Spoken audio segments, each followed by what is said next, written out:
Anterior pituitary থেকে যে hormone secretion হয় তার একটা হচ্ছে গ্রোথ হরমোন। কি নাম বললাম? Growth hormone. গ্রোথ হরমোনের আরেকটা নাম আছে এসটিএইচ। কি নাম বললাম? STH। Somatotropic hormone. সোমাটো মানে বডি, ট্রপিক মানে উজ্জীবিত করে, কাজ করায় হরমোন। এই বডির গ্রোথকে উজ্জীবিত করে। তাই যে বাচ্চাদের লম্বা হয়, বাড়ে, যে বিশেষ করে লম্বা বোনগুলোর জন্য সম্ভব হয়।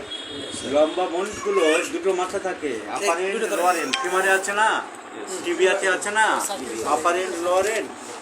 আপারেন্টকে বলা হয় এপিফাইসিস, লোয়ারেন্টকে বলা হয় এপিফাইসিস, মাঝখানটাকে ডায়াফাইসিস। এপিফাইসিস আর ডায়াফাইসিস প্রথমে জোড়া লাগে না, ছোটো ছোটো বাচ্চাদের আলাদা থাকে। এই হাড়টা এক্সপ্যানশন হয়, লম্বা হাড়টা আস্তে আস্তে বাড়ে, তাহলে বাচ্চা বাড়ার পরে যখন বাড়া শেষ হবে তখন উপরের মাথাটা জোড়া লাগবে। একে বলা হয় the union between epiphysis and diaphysis. তাহলে এই হরমোন যদি কম সিক্রেশন হয় due to lack of growth hormone, এই হাড়গুলো আর বাড়ে না। কিন্তু হরমোন যদি অনেক সময় এসে যাচ্ছে, কোনো কারণে হাড় বাড়ছে না, তাহলে কোনো জায়গায় সেই হরমোন হাড়কে এক্সট্রাভাবে গ্রোথ করিয়ে দেয়।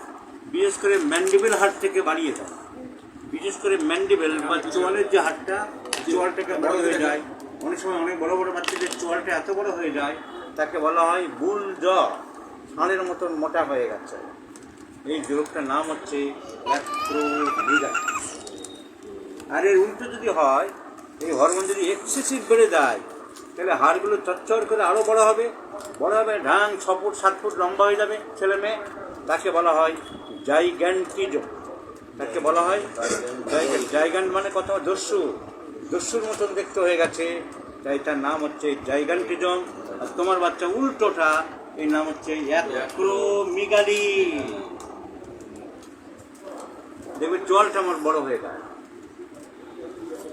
যাই হোক, homeopathy treat the patient not the disease. আমরা কি চিকিৎসা করতে পারি? দেখবে এইটা মোটা হয়ে যায়, ম্যান্ডিবেল বড় হয়ে যায়। কেটে দাও।